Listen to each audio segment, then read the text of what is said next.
नमस्कार मित्रों, मैं राजीव मिश्रा स्वच्छ दुनिया चैनल में आपका स्वागत करता हूं और आज आपको बताता हूं कि राष्ट्रीय सेवा योजना समाज के उत्थान के लिए एक संस्था बनाई गई है जो समाज में ऐसे लोग जो हैं जो विभिन्न सुविधाओं से वंचित हैं, ऐसे लोगों के उत्थान के लिए संस्था अपने स्वयंसेवकों द्वारा काम करती है।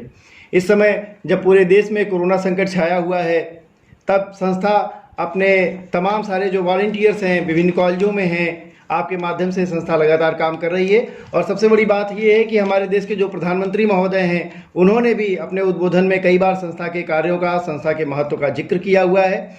हमारे कानपुर विश्वविद्यालय की, छत्रपति साहू जी विश्वविद्यालय की कुलपति महोदया डॉक्टर नीलिमा गुप्ता ने भी हमसे, जो पिछली बार का उनका इंटरव्यू था उसमें एनएसएस की भूमिका पे बहुत अधिक महत्व दिया था, बातचीत करी थी। आज इसी क्रम में हमारे पास डॉक्टर के.एन. मिश्रा साहब हैं, जो समन्वयक हैं एनएसएस टीम के छत्रपति साहू जी महाराज से, और उप समन्वयक हैं डॉक्टर श्याम मिश्रा जी। हमेशा की तरह हमारे साथ चर्चा में साथ देंगे डॉक्टर सुधांशु राय जी, जो जिला नोडल अधिकारी हैं राष्ट्रीय सेवा योजना के और चीफ काउंसलर हैं तथा ब्रांड एम्बेसडर हैं, जिला जागरूकता प्रभारी भी हैं कानपुर नगर से। मैं आप सभी का स्वागत करता हूं, बहुत बहुत नमस्कार करता हूं आप सभी को स्वच्छ दुनिया में। और सीधे चलते हैं के.एन. मिश्रा साहब के पास। के.एन. मिश्रा साहब, जब कोरोना के केसेस इस समय पूरे देश में बढ़ रहे हैं तो जाहिर सी बात है आपकी जिम्मेदारी, संस्था की जिम्मेदारी बहुत बढ़ रही है। कानपुर में भी हम देख रहे हैं कि आज मेरे ख्याल से कल तक 107 केसेस थे और आज दिन में भी कुछ बढ़े होंगे। ऐसे में संस्था की क्या भूमिका हो सकती है? अभी हमने जाना है, राय साहब ने इससे पहले मुझे बताया था कि एक टीम इनोवेशन भी आपने बनाई है, तो इसमें किस तरह से टीम इनोवेशन काम करेगी और आपकी आगामी जो भूमिका होगी वो क्या होगी? राजू जी, बहुत बहुत धन्यवाद आपको जी। मैं सबसे पहले आपको बताना चाहूंगा कि भारत सरकार के युवा एवं कार्यक्रम खेल मंत्रालय के माध्यम से ये राष्ट्रीय सेवा योजना संचालित होता है जी, जो प्रदेश के सारे विश्वविद्यालयों में और कुछ अनुषंगिक कॉलेजेस में इसको सम्मिलित किया गया है। और हमारा एक रीजनल सेंटर है लखनऊ में, और राष्ट्रीय सेवा योजना का जो एक प्रदेश लेवल पर केंद्रीकृत कार्यालय है वो उच्च शिक्षा विभाग के अंतर्गत आता है। इसी क्रम में छत्रपति साहू जी महाराज विश्वविद्यालय कानपुर, जो अपने 11 जनपद में फैला हुआ है, 11 जनपद के विभिन्न महाविद्यालयों, विश्वविद्यालय कैंपस सहित हमारे पास इकाइयां काम कर रही हैं, जिसमें पृथक कार्यक्रम अधिकारी नियुक्त हैं। इसी क्रम में इफेक्टिव काम हो, इस संदर्भ में मैंने अपने 11 जनपद में 11 नोडल अधिकारियों की नियुक्ति कर रखी है, जो अपने जनपद स्तर पर कमांड के यूनिटी के आधार पर कार्य कर रहे हैं। प्रमुख रूप से हम लोगों ने अभी तक 16,000 से ज्यादा मास्क बना करके वितरित कराया है। भोजन का वितरण हो रहा है। सामान्य रूप पर सोशल डिस्टेंसिंग किस प्रकार से उसका पालन हो, इसके संदर्भ में छात्र छात्राओं द्वारा, हमारे कार्यक्रम अधिकारियों द्वारा जागरूक किया जा रहा है। आई गॉट और जो ऐप सेतु है, इसको किस प्रकार से डाउनलोड करके किस प्रकार से हम लोगों का रक्षक है, समाज को इसके बारे में भी अवेयर किया जा रहा है। मैं आपको और बताना चाहूंगा कि हमारे यहाँ प्रतिदिन मीटिंग की जाती है प्रदेश स्तर पर। भारत सरकार के जो हमारे सेक्रेटरी यूथ अफेयर्स की हैं उसका शर्मा जी, उनके माध्यम से भी दिशा निर्देश प्राप्त होता है। और कल हम लोग एक बड़े पैमाने पर लगभग 3,000 कार्यक्रम अधिकारी और स्वयंसेवक मिलेंगे। 11 बजे से वो प्रशिक्षण का कार्यक्रम है यूनिसेफ के माध्यम से। यूनिसेफ और एनएसएस मिलकर के कार्य कर रहे हैं। मैं आपको बताने में गर्व का अनुभव करूंगा कि 16 लाख वॉलेंटियर्स पूरे भारतवर्ष में एनएसएस से काम कर रहे हैं, जिसमें उत्तर प्रदेश भी अपना अग्रणी भूमिका निभा रहा है, और उसमें छत्रपति साहू जी महाराज विश्वविद्यालय का भी अपना अहम योगदान है। और निश्चित रूप से इस महामारी से हम लोग पार पा लेंगे, और आने वाले समय में लॉकडाउन जब खुलेगा तो निश्चित रूप से हमारी भूमिका और बढ़ने वाली है। इस संदर्भ में मैं समय समय पर आपसे चर्चा करता रहूंगा। तो टीम इनोवेशन में जो लोग हैं वो सारे महाविद्यालय से ही जुड़े हुए लोग हैं? टीम इनोवेशन में महाविद्यालय के साथ साथ कुछ डॉक्टर्स को भी रखा गया है जी, और साथ ही साथ इसके संदर्भ में सुधांशु जी को मैंने ये इनसे अपेक्षा भी की है कि देखिए पारंपरिक कार्य तो हो ही रहे हैं, लेकिन आप ये भी समझिए कि घर में रहते रहते लोग 40 दिन से 30-35 दिन हो गया है, बहुत ही अवसाद की स्थिति में भी है।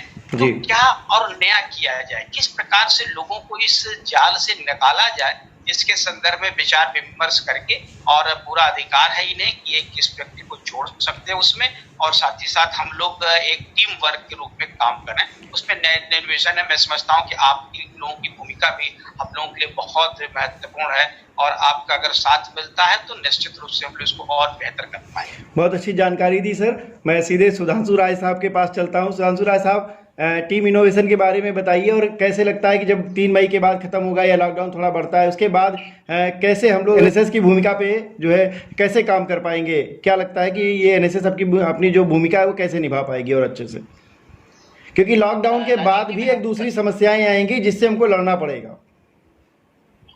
राजीव जी, मैं आपको बताना चाहता हूं कि लॉकडाउन के प्रथम दिन से ही राष्ट्रीय सेवा योजना ने अपने कार्यों को बहुत ही सुचारू रूप से चलाना स्टार्ट कर दिया था। हम लोग ने बेसिकली 3 स्टेप पे वर्क कर रहे थे। पहला स्टेप, जहां पे हम लोगों को जागरूक करने के लिए पूरी तन मन से लग गए थे। दूसरे स्टेप पे, जब जरूरतमंदों को कोई आवश्यक सुविधाएं, भोजन की जरूरत पड़ रही थी, तो उस समय राष्ट्रीय सेवा योजना ने अपने कार्यक्रम अधिकारी और स्वयं सेवकों के साथ पूरे जनमानस को भोजन वितरण में पूरा प्रशासन का सहयोग किया। जी। तीसरा स्टेप, आज जैसा कि हमारे समन्वयक महोदय ने बताया कि 30 दिन हो चुके हैं, और अब पिछले 8-10 दिनों से उनकी काउंसलिंग की बहुत ही ज्यादा जरूरत पड़ गई है, कि जहाँ पे हमारा जो एनएसएस है वो उन समाज के हर वर्गों को काउंसलिंग भी मुहैया करा रहा है, कि किसी प्रकार का तनाव हो, मोटिवेशन हो। उसी परिप्रेक्ष्य में हम लोगों ने पुलिस विभाग, सिविल डिफेंस के जो हमारे वॉरियर्स थे, जो हमारे कोरोना वॉरियर्स थे, उन लोग को मोटिवेट कर रहे हैं, जिससे कि वो भी आगे मोटिवेट होके समाज के उन लोगों को भी मोटिवेट कर सके जिनके द्वारा हम लोग को परेशानी हो रही है। क्योंकि अगर वो लोग लॉकडाउन का पालन नहीं करेंगे तो हम लोग इसी तरीके से कोरोना जो महामारी चल रही है उससे हमेशा ग्रसित रहेंगे। जब तक हम लोग सोशल डिस्टेंसिंग को नहीं मानेंगे तो ये तब पॉसिबल है जो उनसे पर्सनल कांटेक्ट कर रहा है। हम लोग सोशल मीडिया से तो बहुतों से कर रहे हैं, बट वहां तक नहीं पहुंच पा रहे हैं जो लोग वाकई इस लॉकडाउन का पालन नहीं कर रहे हैं। तो वहां पे ये पुलिस और सिविल डिफेंस के पर्सनल, हमारे जो स्वयं सेवकों के जो कार्यक्रम अधिकारी है राष्ट्रीय सेवा योजना के, उनके द्वारा में वहां तक मैसेज पहुंचा रहे हैं। जहां तक आपने टीम इनोवेशन की बात करी है, team innovation doctor K N. Mishra ji के एक दिमाग की उपज थी कि किस तरीके से हम लोग अपने परंपरागत जो कार्य चल रहे हैं वो तो चलते रहे, उनसे तो हम लोग जो फीडबैक ले रहे हैं, जो उसका रिजल्ट निकल के आ रहा है वो तो अच्छा है, बट उसको और ज्यादा प्रभावी, क्योंकि हमेशा कहा जाता है, आप राजीव जी आप रिसर्च के मास्टर हैं, हमेशा एक स्कोप छोड़ के रखा जाता है।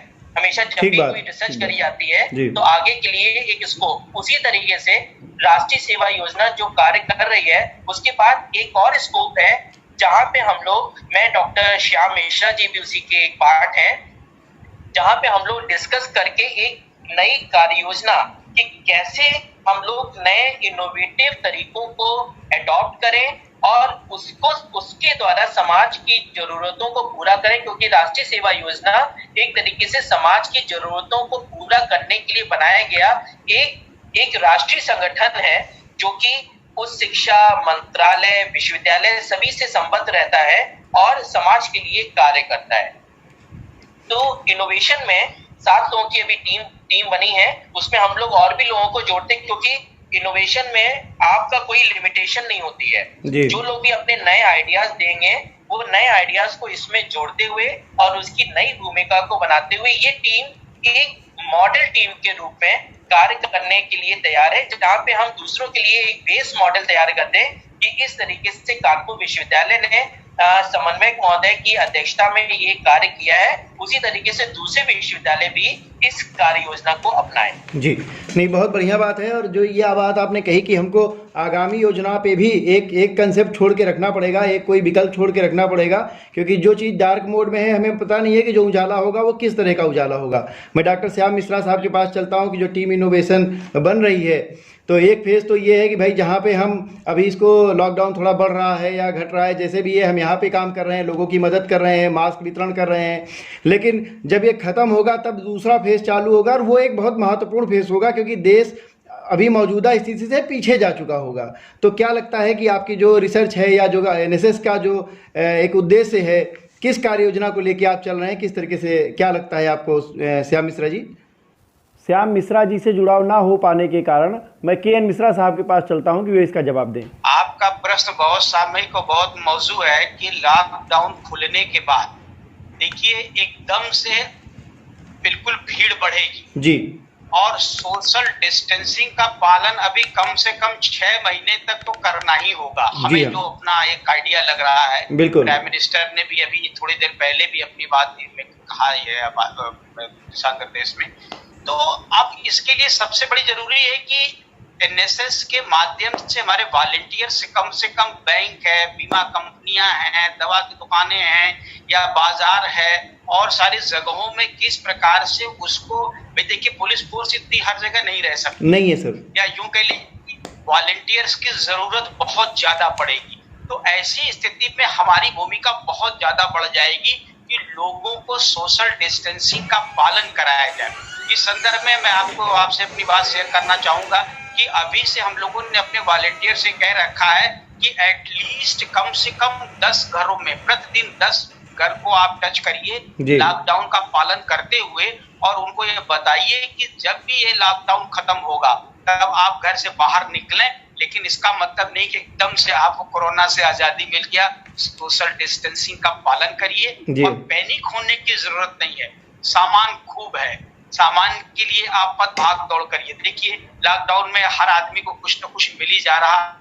अब थोड़ी समस्या तो आती है, लेकिन समस्या से निकल करके ही जो है, ये कहा जाता है ना कि सोना तभी है, कुंदन तभी बनता है जब तप करके निकलता है। और भारतवर्ष के लोगों की जो एक जिज्ञासा है, जो इम्यूनिटी उनके अंदर है निश्चित रूप से कोरोना को लड़ने के, तो ये भी एक बहुत अच्छी चीज है कि हम लोग छोटी छोटी चीजों को उन्हें बतावें कि क्या आप किस चीज का सेवन करिए, किस तरह से आप उसका उपयोग करिए ताकि आप इस कोरोना बीमारी से बच सकें, दूसरों को बचा सके। जैसे मास्क के संबंध में है, मैंने वॉलंटियर से कहा है आप मास्क बनाइए, लेकिन वितरित उनको करिए जो वास्तव में उसकी आवश्यकतामंद है, उनके पास कोई चारा नहीं है। लेकिन अगर जो सक्षम व्यक्ति है उनको निश्चित रूप से बताइए कि भाई आप गमछा या इस तरह के दुपट्टे का उपयोग करिए और उससे आपको फायदा मिलेगा। तो आने वाला समय बहुत कठिन है और उसमें मैं समझता हूँ कि आप सबकी भूमिका, हम सबकी भूमिका कंधे से कंधा मिला करके उसे दूर करने की होगी।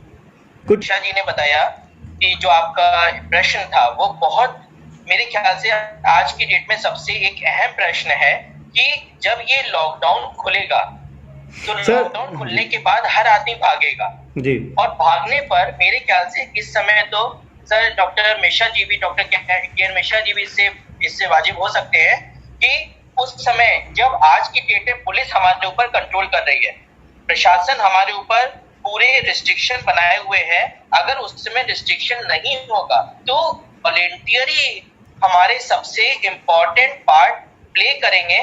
तो उसकी अगर हम लोग अभी से एक रूपरेखा बना लें कि कहां पे कौन सी प्लेसेस ऐसी हो सकती हैं जहां पे लोग नहीं मानेंगे, अगर हम वहां पे अपने वॉलंटियर्स को या वॉलंटियर के साथ साथ जो समाज सेवी संस्थाएं हैं वो भी एक तरीके से स्वयं सेवक ही हैं कि चाहे वो राष्ट्रीय सेवा योजना के साथ में मिलते हुए ऐसी, जो कि उसकी रूपरेखा राष्ट्रीय सेवा योजना बनाए, हमारी सामाजिक संस्थाएं उसके साथ में जुड़ के हम उनको कुछ गाइडलाइंस दें और जो ऐसे एरिया को चिन्हित करें, ऐसे वर्ग को, ऐसे क्षेत्र को जहां पे हम उनके लिए रूल्स रेगुलेशंस बनाते हुए, और अगर कोई उसको पालन नहीं कर रहा है तो उसको पालन करने के लिए अनुरोध या अलग तरीके से उनसे हम लोग अपील कर सकते हैं जी, चाहे वो हमारे सिनेमा हॉल हो, हमारे शिक्षण संस्थान हो, हमारी शॉपिंग मॉल्स हो, हमारे ऐसे मार्केट्स हो जहाँ पे, क्योंकि ये जो आदमी 50 दिन से घर के अंदर बैठा है वो एक तरीके से बिल्कुल कुंठित हो रहा है जी। और मेरे ख्याल से जैसी मार्केट खुलेगी तुरंत भागेगा। और स्कूल कॉलेजेस तो मेरे ख्याल से अभी सबसे अहम रोल डॉक्टर के.एन. मिश्रा जी की सर का रहेगा स्कूल कॉलेजेस के लिए, जहाँ पे हमारे स्वयंसेवक हैं तो हम बहुत बढ़िया तरीके से उन स्कूल कॉलेजों में तो एटलीस्ट इस सिस्टम को अप्लाई करा सकते हैं। जी जी बिल्कुल। और मैं सिर्फ एक बात और यहाँ कहना चाहूँगा, एक पत्रकार के तौर पे कहना चाहूँगा कि ये तो आपने पोस्ट डेटेड बात करी, जब हम 3 मई के बाद या लॉकडाउन के बाद की स्थिति है। मैं चाहता हूँ कि के एन मिश्रा साहब इतना बड़ा काम कर रहे हैं, इतनी बड़ी टीम के साथ काम कर, तो मैं चाहता हूँ कि प्रशासन के अतिरिक्त भी एनएसएस ऐसी अपील करे कि अभी भी जो लोग नाहक बिना गैर जरूरी कामों के चौराहे पे जा रहे हैं, जैसे कल आपने कहा था सर कि पर्सनल डिस्टेंसिंग चाहिए, हमको सोशल डिस्टेंसिंग तो नहीं कह सकते लेकिन पर्सनल डिस्टेंसिंग चाहिए, तो लोग अभी बिना वजह जो सड़कों पे जा रहे हैं वो कृपया ना जाएं, क्योंकि इससे ये चेन टूटती हुई नज़र आ नहीं रही है। इतनी जल्दी, मतलब इतनी जल्दी खात्मा नहीं होता दिख रहा है। तो मुझे इसके पहले की भी एक चिंता है जो मैं के एन मिश्रा साहब से कहना चाहता हूँ कि थोड़ा इस विषय पर भी आपको विचार करना होगा। मैं अपने शहर के, अपने विश्वविद्यालय के क्षेत्र के अंतर्गत आने वाले सभी जनपदों के और इसी के साथ पूरे प्रदेश के और देश के उन सभी नागरिकों को, जहां तक आपके माध्यम से मेरी आवाज पहुंच रही होगी या पहुंचेगी, मैं सभी से करबद्ध अपील करता हूं कि कल का सूरज देखने के लिए आज जिंदा रहना जरूरी है। तो आज जिंदा रहने के लिए आपको निश्चित रूप से लॉकडाउन का पालन करना होगा। ये समय गुजर जाएगा। एक बात और मैं कहना चाहूंगा लोगों से कि क्षणिक आनंद के लिए आप जो है बिल्कुल अंधेरे में मत जाइए, क्योंकि आज अगर सोशल डिस्टेंसिंग का पालन नहीं करेंगे, केवल देखिए 2 चीजें हैं। हम बहुत साधारण सी चीज आपसे कहना चाहेंगे राजीव जी कि 2 गज दूरी आने वाला जो है हमारा भविष्य तय करेगा कि हम लोग किस तरह से भारतवर्ष को ले जाएंगे। तो मित्रों, सभी से मेरा आग्रह है कि सोशल डिस्टेंसिंग का पालन करिए, 2 गज दूरी पर रहिए, आवश्यक हो तो घर से बाहर जाइए, अदरवाइज आप घर में बने रहें। यही आज इस समय मांग है और ये दौर गुजर जाएगा। हम लोग अंधेरे से निकल करके उजाले की तरफ आ जाएंगे। देश की तरक्की भी होगी, आर्थिक तरक्की भी होगी, हम लोग खुशहाल भी होंगे। और मैं आपको भी अनुरोध करूंगा राजू जी कि कल के मीटिंग में आईडी में आपको भेज दूंगा। अगर आपको थोड़ा भी समय मिल जाए तो आप कल उसको जरूर करिए, क्योंकि आपके माध्यम से मैं समझता हूं कि बहुत बड़ा हम लोग टारगेट अचीव कर सकते हैं, ऐसा मेरा विश्वास है। आपने हमसे बात किया, बहुत बहुत धन्यवाद। बहुत आपका सहयोग है और आगे भी आप हमको इसी तरह से अपना सहयोग देते रहेंगे। हम लोग मिल करके इस अंधेरे को उजाले की तरफ ले जाएंगे। Thank you very much. निश्चित रूप से सर, हम लोग इस जो अंधेरा है, इस रात की जो है वो सुबह उजली सुबह भी होगी। मैं एनएसएस टीम को बहुत बहुत धन्यवाद देता हूं, बहुत बहुत शुभकामनाएं देता हूं अपनी, और साथ में सुधांशु राय जी, डॉक्टर श्याम मिश्रा जी, के एन मिश्रा जी को सादर नमस्कार करता हूं। हमारे जो दर्शक हैं वो कमेंट बॉक्स में अगर आपके पास कोई प्रश्न है तो पूछ सकते हैं, जिसका जवाब हमारे एक्सपर्ट आपको देंगे। और यदि आपको आवश्यकता होगी तो हम आपसे फिर भी बात करेंगे। राष्ट्र हित में, देश हित में इस वीडियो को आप शेयर करें, सब्सक्राइब करें, और आप जैसा कि मिश्रा साहब ने कहा है आपसे कि बिना अगर जरूरी नहीं है तो कृपया अपने घरों से बाहर ना निकलें। सभी को जय हिंद, जय भारत।